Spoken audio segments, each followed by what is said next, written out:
Excited to start a good work week here as we're back on campus after a nice program win. As alluded to, after the game on Saturday, I thought we did a great job in all three phases, starting fast and really jumping on the opponent early, which was great to see. Was able to put together, for the most part, a complete effort. Need to do a good job finishing. I thought our focus waned yet again a little bit down the stretch, and that's a lesson that we need to learn how to close out games appropriately, and that's something that we'll stress as we move forward. But great first half of the season, obviously sitting in an advantageous spot. The guys have done great work with that, and got to realize as we refocus here that there's still so much more to go ahead. And the most important thing is this week, Aztecs competing against the Aztecs to improve as much as we possibly can as we continue this climb and as we go forward.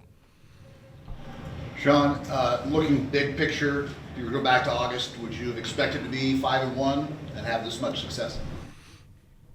Yeah, right. I mean, like I've said, I believe in this team, right? And we've put together a lot of great work, a lot of consecutive days, and I've loved their response going all the way back to January when we started, and the way that we challenged them by stripping everyone in the program of their colors and earning the right to get those colors back, right, to how they've responded through the challenges of winter conditioning and spring ball and the ups and the downs that we experienced through that. And then obviously we went up and, again, we're a good team that had a bad night, and people are questioning, like, do you still believe? Like, absolutely, right? So, like, I have the utmost confidence in this team. I'm also a ball coach, and I'm paranoid of all the things that could potentially go wrong, right? So still sleepless nights about that, and a lot of work that needs to be done. But, yeah, I mean, tremendous belief in this team, and nothing that has transpired has surprised me because of the work that's been done by the kids and our staff and the community, the way that they've supported us all the way through. And your thoughts on Gabriel and his kicking and how well he's doing? I just try and stay as far away from him as possible so that I don't mess anything up. He's doing a great job, and just want to keep putting him in position to be successful. And, the rhythm and the routine that he's in right now is pretty special. And the offense obviously has very much improved over the last 2 weeks. Was there something that finally clicked? Why such an extreme difference in the offense the last 2 weeks? I mean, again, I think it's just the time on task. It's a culmination of all the work. I can't specifically point to one thing or one factor that made it all come to life, but Denny's been doing a great job with his decision making. He's been very, very efficient, but the O-line's done a tremendous job of making him feel comfortable and confident to be able to facilitate. The playmakers have done a really good job of aggressively pursuing the goal line when they have the ball in hand. Like, we kind of knew that the other night, like, it was going to be kind of a big net thrown over those guys, so we are going to have to do a little bit more, throw short and run long, and that kind of showed up in a lot of different ways. But again, I think just the maturity of the offensive team, like, we knew going into it, like, there's a lot of new pieces that hadn't played a whole lot of ball together. So just the time on task, the labor of love that is to get something, of high quality up and running and going, that success is starting to show. You mentioned the offensive line. Does the uptick in offensive success, does the offensive line dictate that? Yeah, always, right? Like, we're going to go as they go. And Coach Schmidt has done an unbelievable job of helping develop those guys. I think Ross has done an incredible job of giving and receiving information at the center position to make sure all five of those guys are on the same page.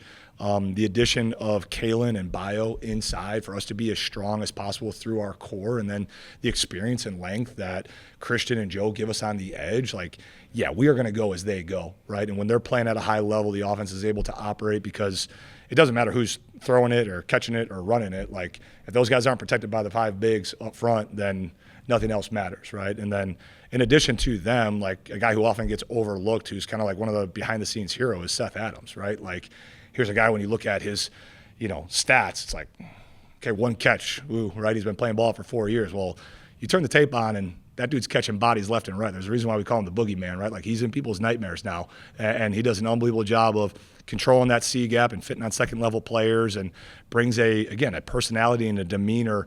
Quite honestly, the guy's a nastiness that, makes this game so much fun. So those core six, between the starting five and Seth, like, they give us an identity that you better strap it up when you come play the Aztecs.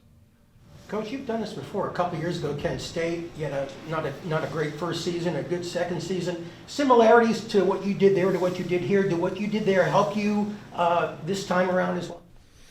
Yeah, I mean, I think we're all shaped by our experiences, right? I would like to think that I'm a little bit better at this than I was the second year as a head coach, right? And you kind of grow in dog years here in this position, right? With all the experiences that you get, you can clearly tell that by the amount of hair that I have on my head, and now my beard's starting to get a little bit more salt and pepper to it. But yeah, I mean, it's the thing that rings true is when you get a group of people that really, really love one another, that are willing to sacrifice for one another and enjoy the value of hard work every single day. Like, you can achieve anything, right? Like, we got a group of guys in that locker room and on this floor amongst our staff and women as well, right? And administrators and presidents and community, right? That like point to what others could perceive as a problem. And they're like, let's go find a solution, as opposed to being hung up and dwelling on the negatives of what could happen. And like, those are two parallels that I saw at both places, right? Like, let's go find the solution, right? Like, don't bring a problem to me. Like, come with some solutions, because we can all point to potential problems and pitfalls that are out there. But let's go find the solutions, and let's go do the work, and let's refuse to be told no and attack that in a relentless manner, and we'll be able to achieve whatever it is that we want to. I think Jaden had his best rushing yardage game as well. Is that the next step for this offense to take? Kind of that next step is for his legs to be a part of the scouting report? Yeah, I mean, we want to be able to stress the defense in all different ways, right? So quarterback +1 run is something that can be really, really advantageous. Obviously we want to use our specialty plays that have popped up, right? Like the double flea flicker reverse throwback to Jay Boog that we put down, right? Like getting in on balance, moving pieces around, right? Like being multiple with different offensive weapons and not just guys being one specific position, but being able to attack defenses in all those ways, and then being able to play with the different pitches of pace. Again, I think just we can control all those different things, and we want to be able to add as many stressors and those different points of conflict for the defense as possible, so that we're a hard prep.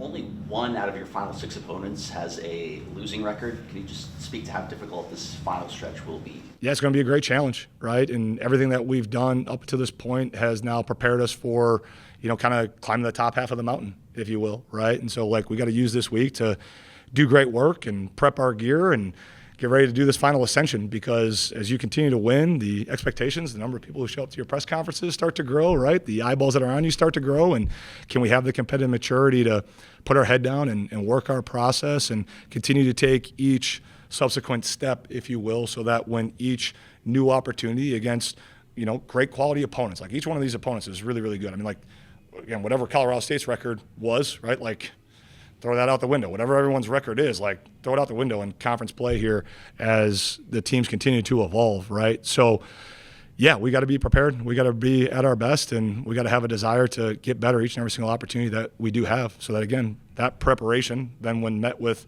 the next opportunity leads to hopefully more great moments.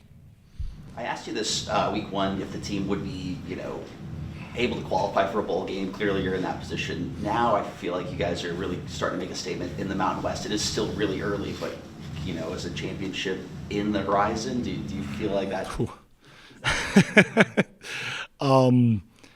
Again, like, I think this team has shown that as the lights continue to get brighter, right, like, who they are is shining brightest. And so whatever that accounts to at the end of the year, if we can continue to, work our craft, work our skill, and refine who we are, then we'll see where the chips lie at the end of it, right? Like, it's kind of like, when you get a new leather baseball glove, right? Like, I'm not a real baseball guy, but like, you get that new glove and it's kind of stiff and it's rigid and you have to work it in, and ultimately over time, like, that leather starts taking to the oil and the sweat and the work, and then you have something. It's like, well, you got to continue to care for it and apply the proper procedures and process to it, so that glove will take care of you for a really, really long time. And our guys got to, work this process and work our process and continue to refine the process like that great leather glove, so that glove takes care of you when the moment hits and the moment strikes. And you'll have a high-quality mitt, and I think we've got a high-quality team. What kind of shape is that glove in at this point? It's in a good spot right now, right? Like, we're probably getting some familiarity with it all and everything, right? But, that leather can be fickle now. Like, you don't want to leave that glove out, right? You want to take care of it. You got to apply the right oil. You got to make sure you don't get the wrong oil, right? And then it cracks on you, right? So, again, the the application of our process, if you will. And, again, like the next step for our team is, all right, next man up, right? Like we've seen that the past couple of weeks now. And again, like as we build this program, not just this team, but as we continue to build this program to new heights, it's, all right, the guys who are our sub players, like, are you working with a sense of urgency to become a starter so that when your number's called at a point in the game, you're ready to go? Or are you just waiting for your time? Like, if you're just waiting, time's just going to pass. And then when the moment comes, like, you're not going to be ready for it, right? So this week is so crucial for us to get better and do great work. And that's going to look different for each one of our guys, right? Like guys who have played a bunch of snaps, like Delshawn Staley's played close to 500 snaps this year, like between defense and special teams. Like his work week is going to look a little bit different, right, than Prince Williams' work week, right, who's an ascending player in our program with good length and good physicality, but needs to, refine his competitive spirit as he goes. So that's the fun thing about, again, like you get to zoom out a little bit here at the beginning of the week and really, look at where we can grow, where we can improve, how we need to compete this week, so that MIT can continue to be in a better spot, not just for the here and the now, but for building this thing forever in the future. Is there such thing as a bad time for a bye, considering how well you guys are playing right now? No. I mean, again, like it's something that I can't control, like the schedule is what it is. Weather's going to weather, and we'll manage it accordingly. Talked to some people last week or last year about last year in this offseason, about the best way when the timing of everything came to be. Obviously, we didn't manage the bye in the work week the right way last year with how we finished. So wanted to kind of refine that process and make some changes to how we were going to do it. Again, feel like we got a good plan in place, but like all the good plays that you draw up, like they're only as good as the players making them come to life and everyone in the program making them come to life. So we just got to execute our work week plan the right way, and then once that's done, go execute game week the right way. The defense has continued to improve and play great games. What would you, from your perspective, what makes your defense so tough to play? We have really good players.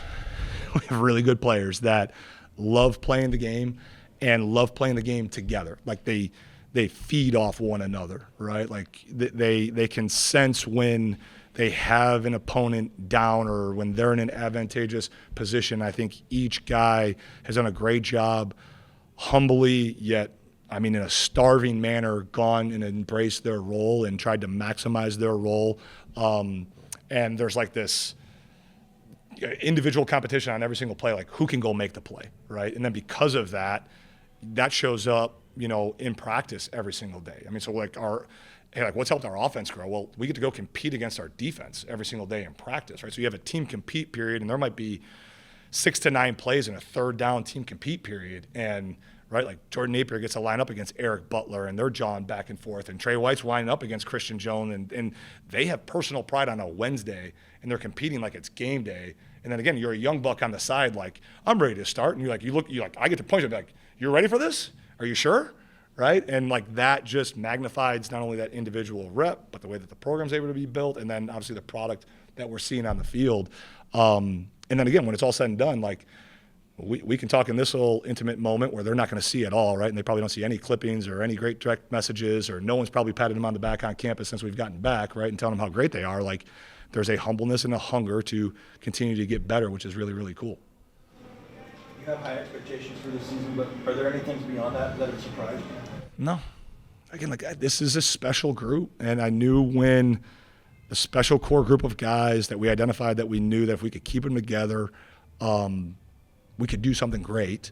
When they decided to stay and they believed in what we were building, I knew we had a chance for something truly special, right? And so we've just begun. We're at this moment where everyone wants to reflect and make conclusions, and it's like the story's just getting written. Like we're in chapter 2 of conference play, and there's still so many cool things are going to happen, right? And all we can focus on is, again, what we have the opportunity to do today, and again, just really humble to be serving these kids and this program. And it's easy to do this work and make sure these guys are positioned in the right spot so that they can go have the success that they're working really, really hard to earn each and every single day. What about guys that you thought you saw something in practice and it has played out? Any guys particularly that kind of jumped out? besides the obvious, they're the obvious that we always touch on, but like Owen Chambliss has been playing at an elite level, you know, and I knew he had a special skill set, and his maturation and his football IQ and working with Coach Ulrich, like they've taken their game to a whole nother level. And Owen's done a tremendous job.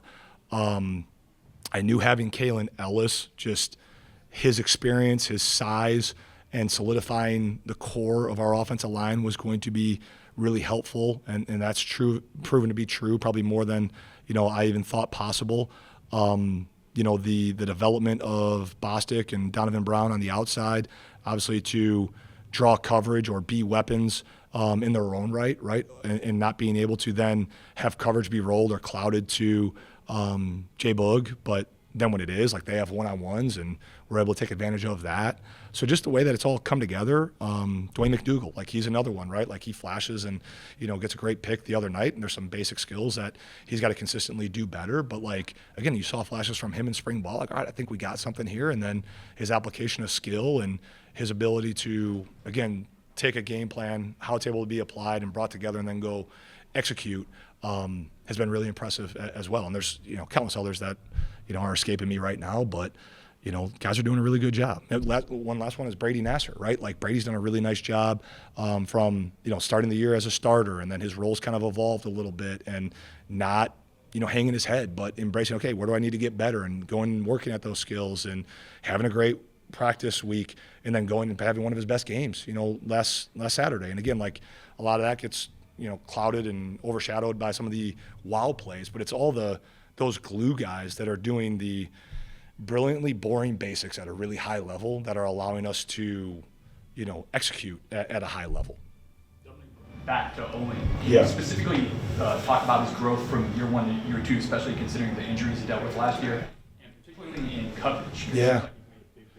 Yeah, I mean, well, so being healthy has allowed him to work on his craft, right, throughout. Like there was moments where I felt like he was gaining momentum last year, and something outside of his control would happen that then would kind of kill that momentum or stun his growth, and then we'd have to regain it again, and something else would happen. So there's just kind of that, you know, herky-jerkiness to a year ago. But there was a commitment that he made to his process and, you know, his day-to-day that, you know, started again in winter conditioning. You saw the way that he was attacking workouts and his intentionality on working on his overall athleticism. And he's a really, really athletic kid to begin with, but he's increased some mass, which has helped his lateral quickness and his ability to change direction. He's got great length that he's been disruptive in coverage because of that.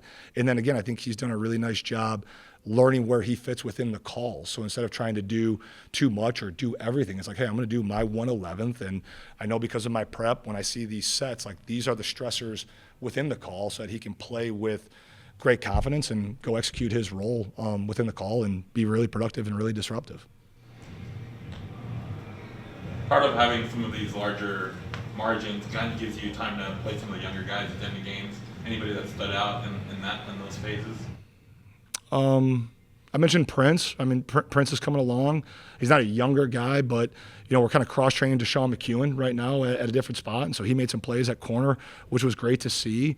Kainoa Davis has flashed a little bit. He's got to get stronger. He's got to add some mass this offseason, but I know he'll continue to add value as we go. And then, you know, I'm excited about some of the young offensive linemen that are getting some game reps. You know, I mean, they got to get mentally ready to rock and roll. I mean, I thought they kind of, you know, prodded their way through it a little bit to start there, and wasn't really pleased with the overall output, but we got the 4th down conversion at the end of the game, which was great to end the game the right way. But some of those guys has flashed as well. So, yeah, it's been good. You know, I mean, to get those game reps, like we've talked about, is invaluable. And as intense as we make practice, like there's nothing better than being underneath the lights, and you got to go do it. And yeah, guys, they shoot off a cannon. Like, don't let that scare you too much, you know, and we'll be okay. Can you talk just a little bit about your ball carriers and the run game, because they've obviously opened up some things for you all? Yeah, I mean, they've done a really nice job taking advantage of the holes in the running lanes that the O-line has created, right? I mean, I think Lucky is a true hammer and looks to punish, you know, defenders on every single run, which is great. I mean, there was the one, you know, touchdown run where things kind of get gapped out and the ball spills off the edge, and there's 2 unblocked tacklers, and he meets him at the 2 and delivers them 2 yards in the end zone, which is great. And then, Christian and Byron are a great change of paces, right? Like Christian has great short area quickness. Byron is a very smooth mover that does a great job protecting his legs. And you can tell he's getting more and more confidence running in between the tackles just through his journey and everything, which has been good. So again, by having all three of those kids and being able to manage the workload with all three of them helps all of them stay fresh as we move through the game, so that as defenses are wearing down because they're not able to rotate as many bodies, I think we'll continue to see more explosive runs later in games because of the way that we're able to, again, work all three of those kids in together. And again, they're great teammates that champion and cheer for one another and are the first ones off the boundary when one of them scores. And I think we have enough packages in where, like our T formation where they're all in together, and Christian's able to take advantage of that, and we slip them to the flat. So, yeah, they're a good group. Coach Hagan's doing a really good job managing those personalities and, the room as a whole. When you get hired, you can express your vision, and especially like talking about the offense, maybe it takes a year and a half to kind of come together. People might arch an eyebrow or be skeptical. How gratifying is it to kind of see it starting to come together? I mean, again, I kind of point to, and we just talked about, like I've done it before, and there's always been confidence and conviction in our process in the building, and our fans are awesome. And, I've talked about them a bunch, like the way that they have shown up in support, and some of them have been there since day one with us rocking and rolling and loyal diehards, and we wouldn't be here without them. Some have jumped on the bandwagon, so to speak, the past couple of weeks, and hey, thank you. There's still more room. We still have more tickets to sell, so we can have, the first sellout for Aztec football in Snapdragon history, which we're going to get done on homecoming against Wyoming. So get your tickets now. But it's good to have the proof of concept to come to the surface and be able to point to for the people in the building, right? Like that's where the minute all of it kind of clicked, I guess, so to speak, against Cal, right? Like we're able to say, hey, look, like this works. The work that we're asking you to do works. And so let's continue to double down in that investment and do the work at a higher quality level. And by doing that collectively together, regardless of which individual gets the glory, the team's going to be so much better. The program's going to be so much better as we continue to move forward. And, I can't thank the kids and the staff enough for their belief and their buy-in in that. And I think it's awesome the way that the fans have started wearing more of their Aztec gear in the fall, and they're not waiting until the wintertime to put it on because basketball's starting, right? Like there's a lot of people that I see in the community that are damn proud to be wearing their Aztec gear now, and I can't wait to see all of them wearing their gear when we get back home against Wyoming here in a few weeks. A couple more questions for Coach. What example do you try to set for these young men that to you is most important? Do what you say and say what you mean. I want to be able to stand in front of the team and everything that I say, I wholeheartedly mean, and I'm not going to ask them to do anything that I'm not willing to do myself. I think that's really important. I think working very diligently to cultivate relationships with the guys so that those relationships can handle the truth so that we can all move forward in a rapid pace is really, really important because these guys have such a small window of time to maximize this opportunity, especially if you're an older guy, that transferred in here, right? And like Jaden, just top of mind as an example, right? Like Jaden entrusted in us and our staff and this place the last 2 years of guaranteed football that he has. So like you can't beat around the bush with that. Like the sand is running through his hourglass, and the sand is running through the hourglass for this team. And we only have 6 more guaranteed opportunities with this team and this special group of individuals that believed in our process, that has believed in our vision, and now are seeing that. So I want to be truthful. I want to be freaking hardworking, and I have my family and my wife around here all the time so that they can see hopefully what it means to, be a good husband, to be a good man, and that you can be a champion not only in this area of ball, but you can be a champion in life as well. And those things don't have to be, mutually exclusive, that you can do that collectively together.